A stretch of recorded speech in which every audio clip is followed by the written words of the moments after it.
Hey guys, welcome back to my channel. আশা করি তোমরা সকলে ভালো আছো। সো আজকে আবারও চলে আসলাম নতুন একটি ভিডিও নিয়ে। এই মাটি প্লেটে আঁকার ভিডিওটি তোমরা অলরেডি দেখে নিয়েছো, তবু আমি ডিটেইলসভাবে একটু দেখাচ্ছি তোমাদেরকে। তো চলো ভিডিওটি শুরু করা যাক।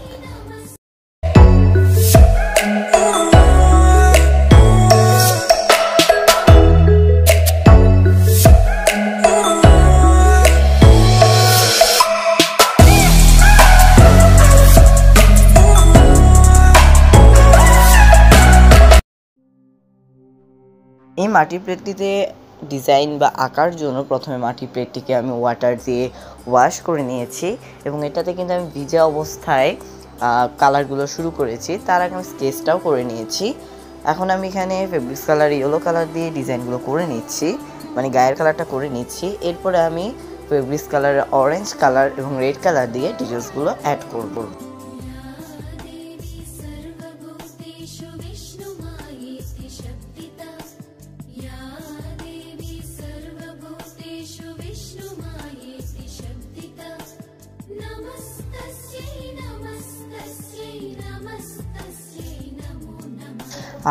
আমরা নর্মালি যতটুকু ওয়াটার ইউজ করে থাকি কালারের ক্ষেত্রে, এখানে ঠিক ততটা ওয়াটার ইউজ করা যাবে না, যেহেতু এটা প্রথমত ফেব্রিক্স কালার, দ্বিতীয়ত এটা হচ্ছে মাটি প্লেটে।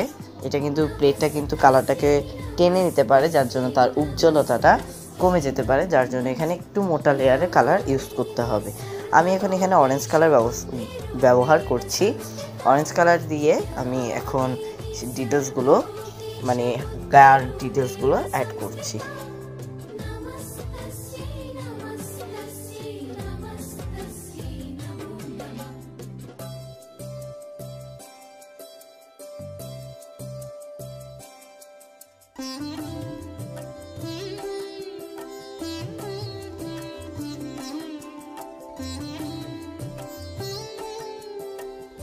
এভাবে আমি রেড কালার দিয়েও ডিটেলসগুলো অ্যাড করব এবং সেই সাথে চোখগুলো এঁকে নেব।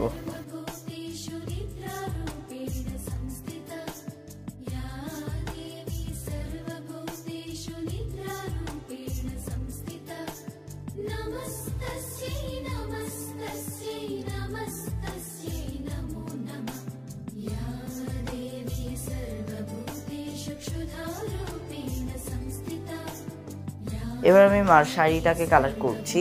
আমি এখানে লাল পাড়ের সাদা শাড়ি যেহেতু রেখেছি, তার জন্য প্রথমে বেস কালার হিসেবে আমি এখানে সাদা কালার রেখেছি।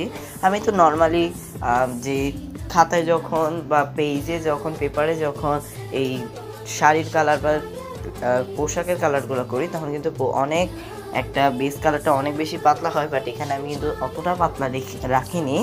আমি এখানে একটু মোটা লেয়ারের কালার ইউজ করছি এবং এরপরে আমি এখানে রেড কালার দিয়ে শাড়ির ডিটেলসগুলো করে নেব।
এবার আমি এখানে রেড কালার দিয়ে শাড়ির ডিটেলসগুলো অ্যাড করে নিচ্ছি।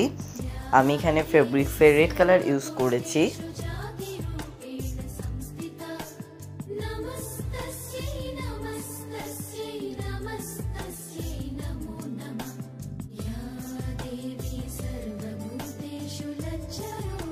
আমি এখানে ডিটেলসগুলো অ্যাড করার জন্য ইউজ করছি মনরেটের 000 নাম্বার তুলিটি।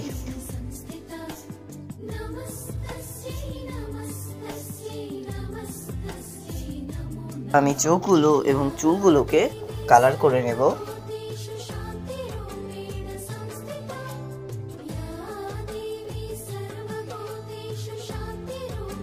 এখন আমি এখানে গয়নার কালার শুরু করছি।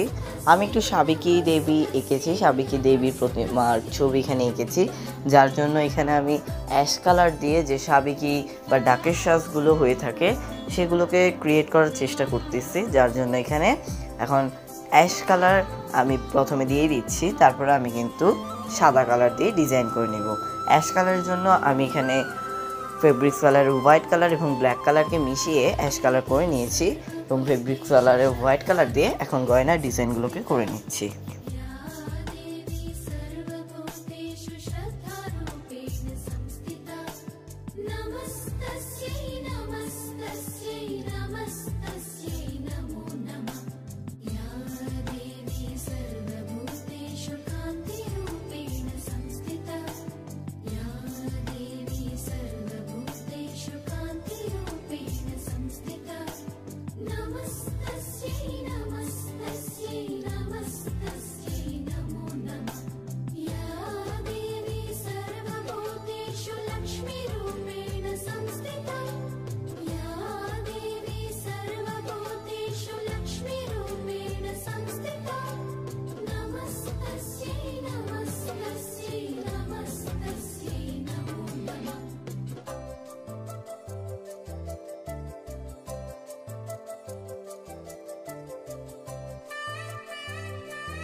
সাজের গয়নার ক্ষেত্রে অ্যাশ কালারটা যত বেশি গাঢ় হবে তত কিন্তু সাদা দিয়ে ডিজাইনগুলো করলে বেশি ফুটে উঠবে। আমি এখন এখানে সাদা কালার দিয়ে ডিজাইনগুলোকে করে নিচ্ছি।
এবার আমি সিংহটাকে কালার করে নিচ্ছি।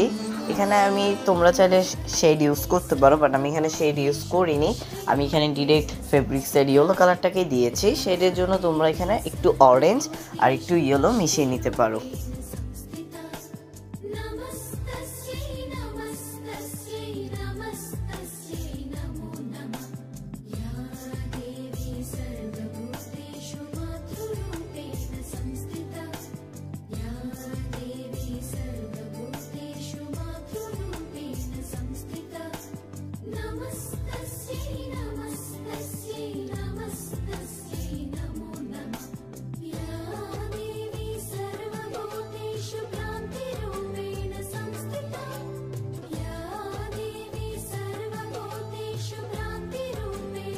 আমি এখানে পিছনে একটা গোল চালার মতো রেখেছি, যে এটা আমি এখন কালার করে নিচ্ছি। চালাটি কালার করতে আমি ইউজ করেছি ফেব্রিক্সের orange colour, red colour, blue colour এবং ইয়েলো কালার।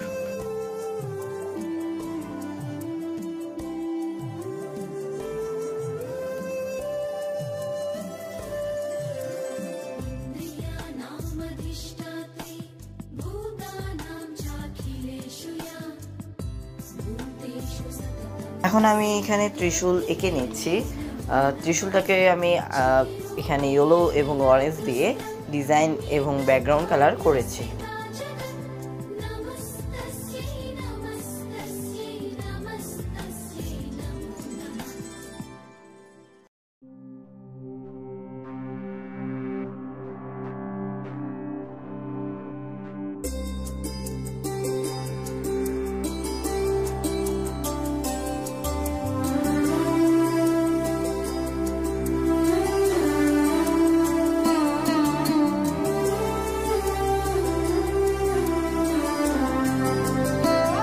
এবার এখানে আমি পদ্ম এঁকে নিচ্ছি।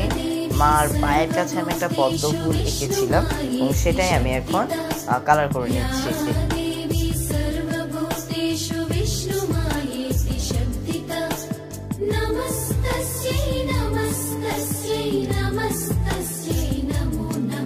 আমি ব্যাকগ্রাউন্ড কালার করছি। আমি এখানে ব্যাকগ্রাউন্ড কালার বলতে এই যে সাইডে একটু ডিজাইন করেছি। আমি চেয়েছিলাম মানে ব্যাকগ্রাউন্ডটাকে কালার করবো, বাট ব্যাকগ্রাউন্ডটাকে আমার কালার করা হয়নি, তার কারণ আমার কাছে মনে হয়েছে এভাবে রাখলে ভালো হবে। তবে তোমরা চাইলে তোমাদের পছন্দ নিয়েও ব্যাকগ্রাউন্ড কালার করতে পারো। আমি সাজেস্ট করব এখানে তোমরা সানসেটের যে কোনো একটা কালার ইউজ করতে পারো, যেমন ইয়েলো এবং অরেঞ্জ মিশিয়ে কালার করতে পারো, ইয়েলো এবং রেড এবং অরেঞ্জ মিশিয়ে কালার করতে পারো, অথবা তোমাদের অন্যান্য কালারগুলো করতে পারো।